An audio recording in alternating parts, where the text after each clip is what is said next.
Kerajaan bincang dengan pembiaya pinjaman bagi menyediakan penjadualan semula bayaran pinjaman.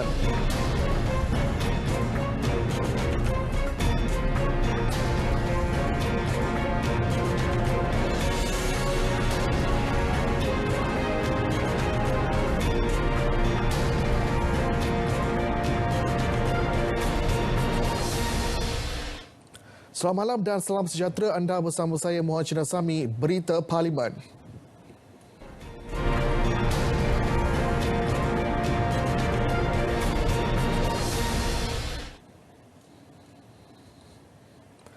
Yang di-Pertua Dewan Rakyat Tan Sri Azhar Azizan Harun menafikan sekeras-kerasnya dakwaan beberapa ahli parlimen pembangkang bahawa beliau menolak usul membahaskan isu banjir pada Isnin lalu. Tegas beliau, tiada sebarang usul berkaitan bencana itu telah dikemukakan oleh mana-mana ahli parlimen. Dalam kenyataannya, Tan Sri Azhar menegaskan beliau tidak pernah mengekang ahli-ahli parlimen untuk membahaskan isu semasa yang penting dan perlu disegerakan, namun ia perlu dilaksana mengikut peraturan mesyuarat. Pada hari berkenaan, Dewan Rakyat sepatutnya hanya mendengar pembentangan mengenai rang Undang-Undang Akta Pencegahan dan Pengawalan Penyakit Berjangkit 1988 Akta 342 Pindaan 2021. Ia bagaimanapun ditangguhkan kerana sesi libat urus mengenainya belum selesai. Pembentangan pindaan Akta 342 merupakan satu-satunya agenda yang ditetapkan dalam aturan urusan mesyuarat AUM pada Isnin lalu.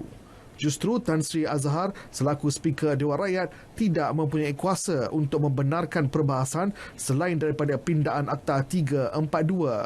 Berdasarkan peraturan mesyuarat, wakil rakyat hanya mempunyai hak untuk mengajukan soalan pada sesi pertanyaan jawab lisan. Namun, sesi tersebut tidak dimasukkan dalam agenda AUM pada hari berkenaan.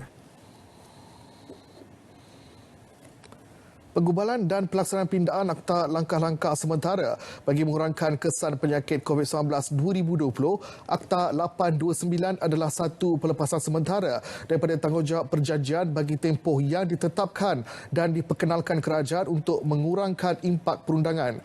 Menteri di Jabatan Perdana Menteri Parlimen dan Undang-Undang, Datuk Mas Ermianti Samsudin dalam sesi penggulungan berkata, terdapat 9 kategori kontrak di bawah jadual Seksyen 7 bahagian 2 Akta 829 yang perlu digubal. Obligasi kontraktual tersebut adalah merujuk kepada 9 kategori kontrak di dalam jadual di bawah Seksyen 7 seperti berikut. Yang pertamanya pembinaan, kedua bon pelaksanaan projek pembinaan, ketiga perkhidmatan profesional, yang keempat sewaan premis bukan kediaman, kelima kontrak acara, yang keenam kontrak pelancongan, ketujuh kontrak ziarah keagamaan, 8. Kontrak sewa beli kenderaan oleh perniagaan mikro, B40, M40 dan yang ke-9 kontrak jualan kredit. Jadi pada asalnya pengantaraan yang dinyatakan di bawah Seksyen 9 juga adalah tertakluk kepada senarai kontrak di dalam jadual Seksyen 7 tersebut. Jadi dengan adanya pindaan kepada Seksyen 9 ini, apa-apa pertikaian yang timbul daripada apa-apa kategori kontrak boleh diselesaikan dengan cara pengantaraan di bawah akta ini. Jadi oleh yang demikian, skop jenis kontrak ini diperluaskan termasuklah pinjaman perumahan, pinjaman kereta dan juga pinjaman peribadi. Jelasnya, pendekatan pelaksanaan akta ini hendaklah dibezakan dengan isu-isu di bawah Akta Pencegahan dan Pengawalan Penyakit Berjangkit 1988 iaitu Akta 342 dan juga Akta Langkah-Langkah Sementara bagi Pembiayaan Kerajaan Penyakit COVID-19. Dalam sesi penggulungan di Dewan Negara, Timbalan Menteri Perumahan dan Kerajaan Tempatan, Datuk Seri Dr. Ismail Abdul Muttalib memaklumkan kementeriannya sedang berbincang dengan pembiaya pinjaman bagi menyediakan penjaluran semula bayaran balik peminjam. Ia bukan sahaja bagi meringankan beban rakyat yang sedang menghadapi penularan pandemik COVID-19, malah juga yang sedang menghadapi bencana banjir ketika ini. Kerajaan melalui Kementerian Perumahan dan Kerajaan Tempatan sedang berbincang dengan pembiaya pinjaman seperti LPPSA, Lembaga Pembiayaan Perumahan Sektor Awam, untuk memberikan satu penjadualan semula tempoh munasabah kepada peminjam untuk menghadapi pandemik COVID-19 ini dengan termasuklah bencana banjir. Jadi tradisi betul kita tengah meneliti apakah ruang yang boleh diberikan kepada pembiayaan supaya dapat meringankan beban. Jelasnya langkah tersebut diambil khususnya bagi mengurangkan beban rakyat dalam membuat bayaran balik pinjaman perumahan dan kenderaan. Sementara itu, Timbalan Menteri Sumber Manusia Datuk Awang Syed berkata setiap operasi pemantauan pematuhan SOP COVID-19 di Permis Perkilangan dilakukan secara terjah. Jelasnya kementerian telah membuka 1,169 kertas siasatan hasil operasi berkenaan.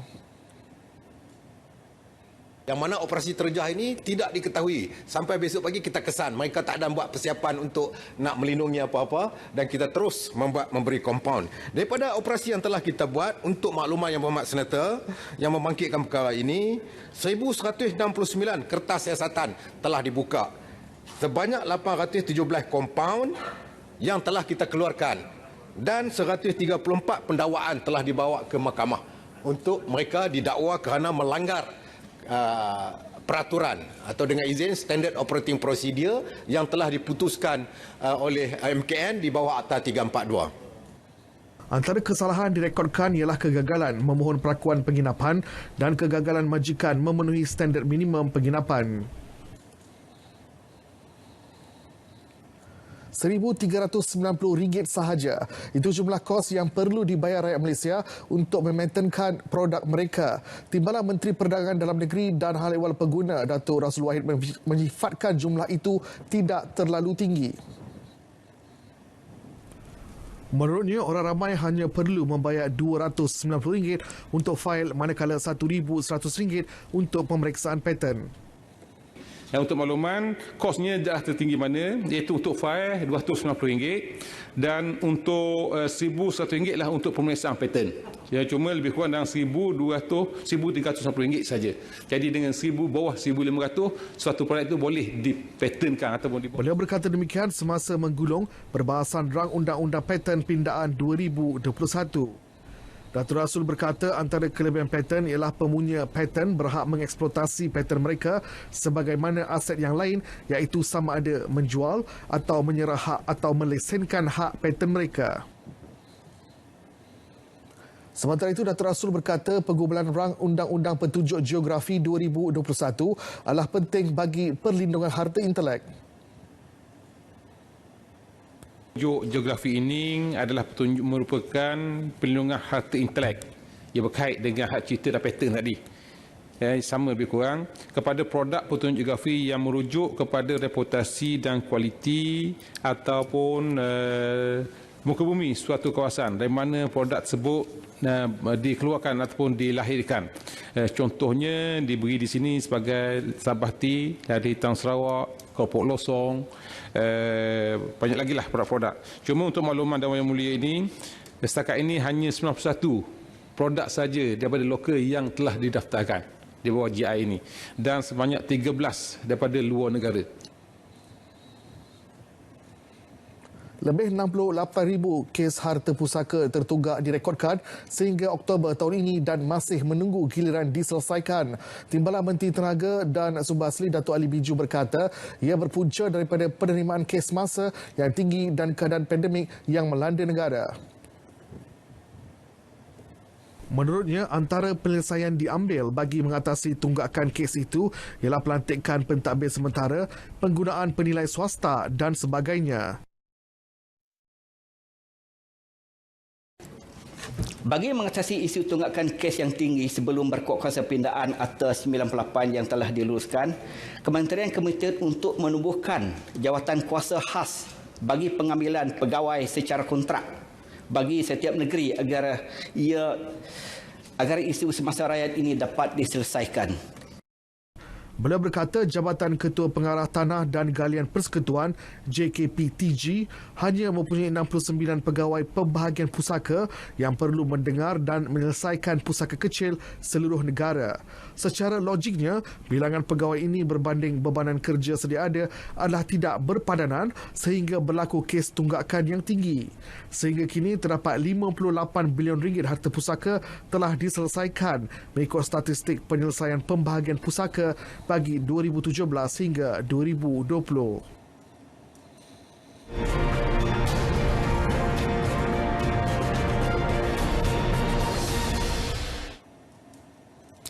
Baik, kebenaran moratorium dan pengeluaran wang kumpulan wang simpanan pekerja KWSP amat diperlukan rakyat pada ketika ini.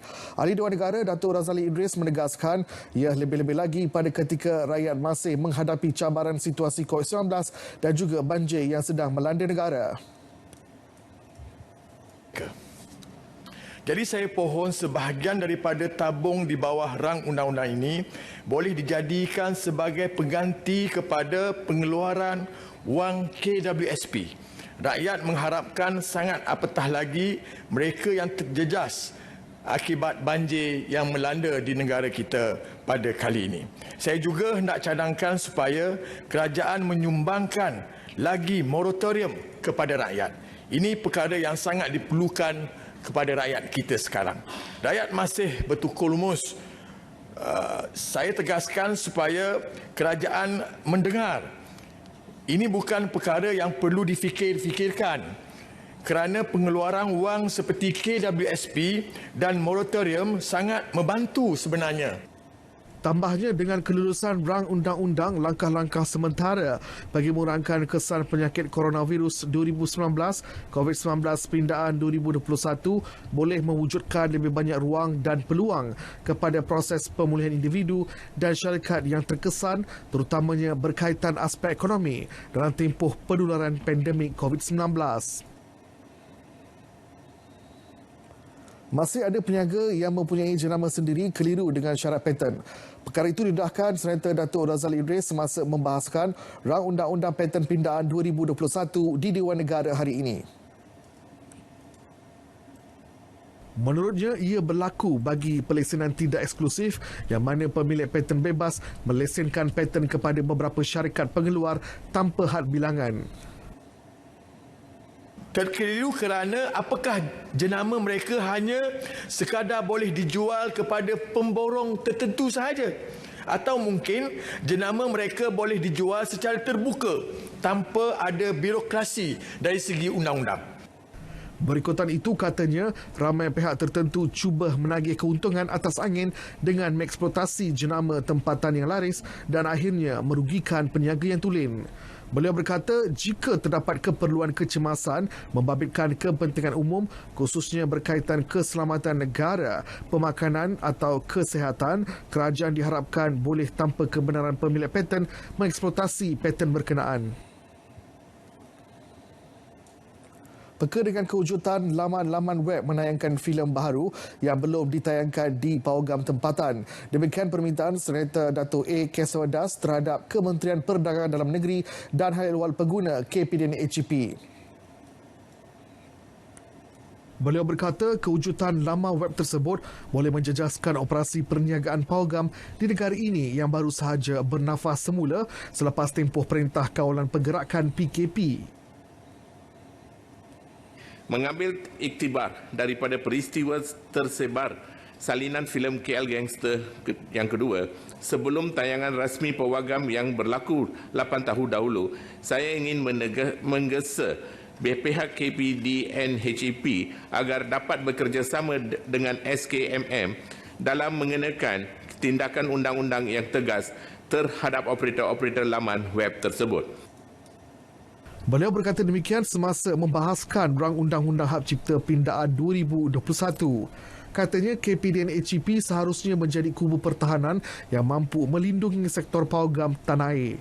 Tambahnya, pawagam merupakan nadi kepada pembangunan industri perfilman tempatan yang turut memperolehi hasil pendapatan dari tayangan filem luar negara.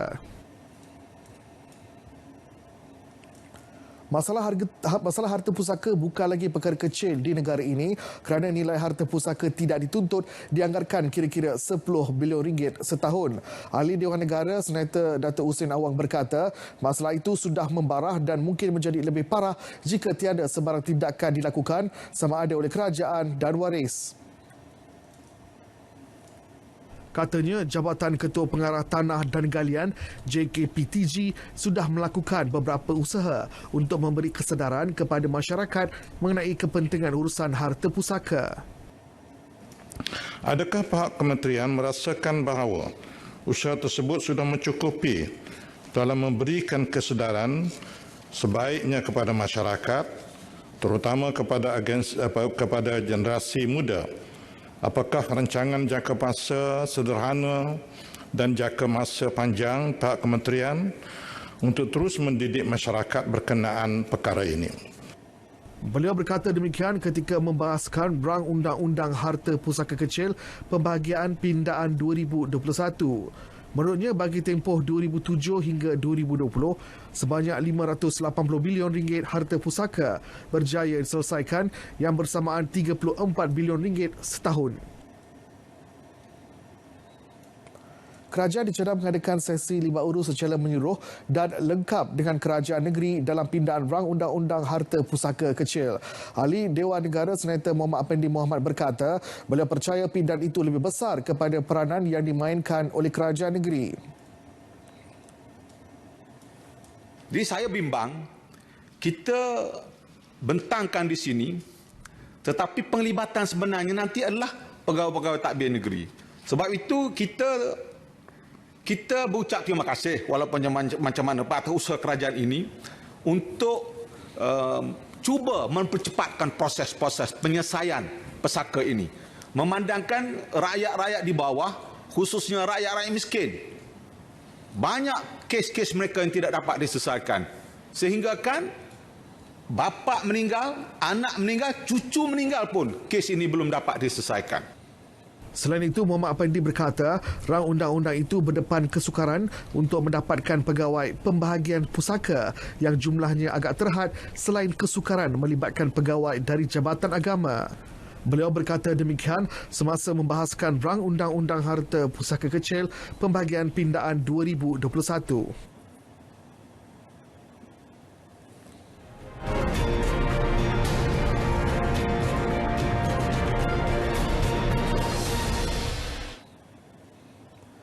Baik, program peningkatan keupayaan pesawat tempur FA-18D Hornet dijangka bermula tahun depan.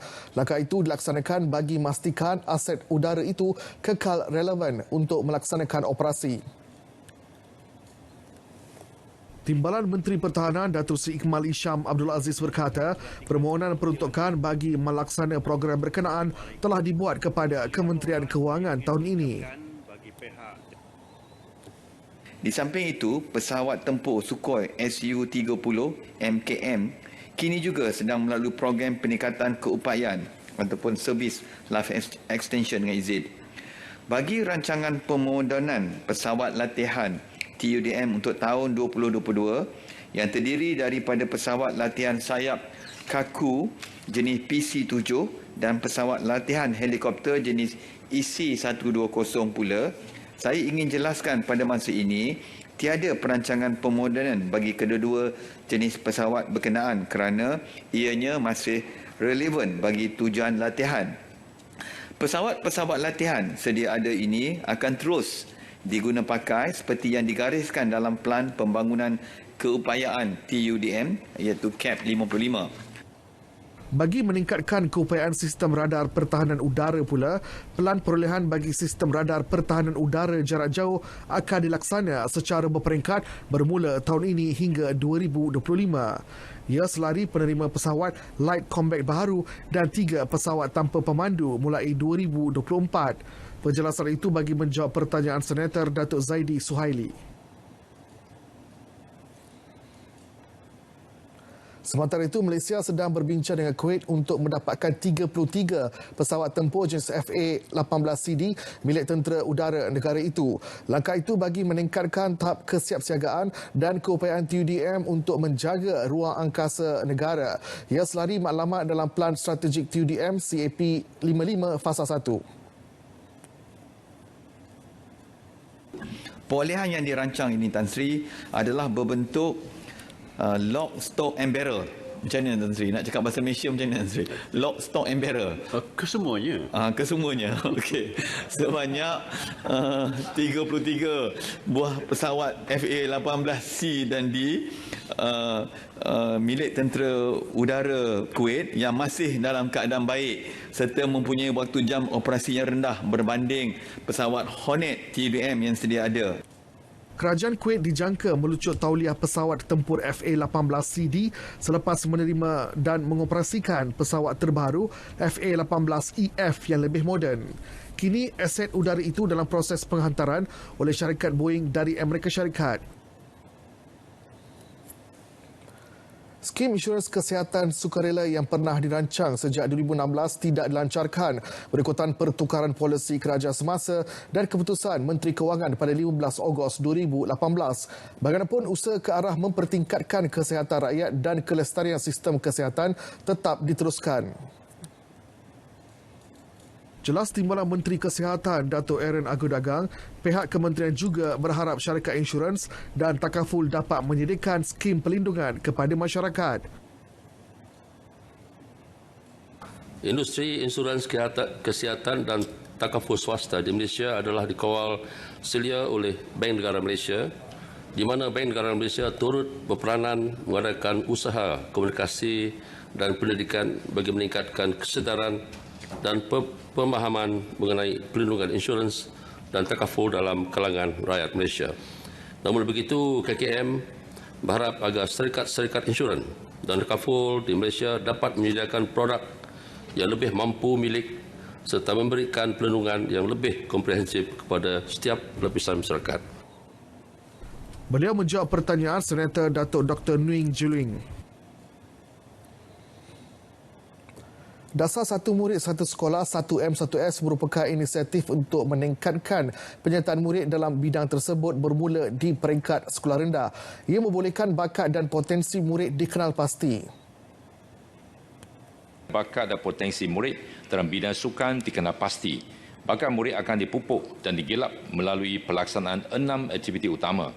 Murid yang berbakat dan berpotensi akan berpeluang untuk dipilih mengikut program sukan prestasi tinggi sekolah di sekolah sukan negeri atau sekolah sukan Malaysia bagi meneruskan kecemerlangan mereka dalam bidang sukan. KPM akan terus berusaha memastikan bakat semula jadi murid dipupuk dan digilap bermula dari sekolah rendah. Selain sukan, pihak kementerian juga mempunyai pelbagai program untuk mengenal pasti bakat semula jadi murid bermula di peringkat sekolah rendah dalam bidang kognitif dan seni. Datuk Dr. Mah menjawab pertanyaan Senator Jaziri Alkaf Abdillah Sofian. Sehingga 30 November lalu, 17,592 majikan dikesan tidak mematuhi Akta Standard Minimum Perumahan, Penginapan dan Kemudahan Pekerja 1990 Akta 446. Menerusi akta tersebut, majikan dan penyedia penginapan diwajibkan menyediakan penginapan mengikut spesifikasi serta kewajipan menyelenggarakan kebersihan selari dengan Pertubuhan Buruh Antarabangsa ILO. Sehingga 30 November 2021, sebanyak 37,662 majikan telah diperiksa yang melibatkan 152,652 tempat penginapan yang didiami oleh 1,030,426 pekerja. Daripada jumlah tersebut, 957,316 adalah pekerja asing dan 73,110 orang pekerja tempatan. Susulan pemeriksaan tersebut sebanyak 20,070 ataupun 53.29% majikan yang telah mematuhi Akta 446 dan 17,592 ataupun 46.71% dikesan tidak mematuhi akta ini. Baik, berita Parlimen berakhir di sini. Keluarga Malaysia terus amalkan kawalan Kendiri dan patuhi SOP ditetapkan bagi mengekang penularan COVID-19 dan bersama-sama kita berdoa agar bencana banjir dalam negara segera berakhir. Yang sahih di berita RTM. Saya Muhammad Cina Sami, salam hormat dan selamat malam.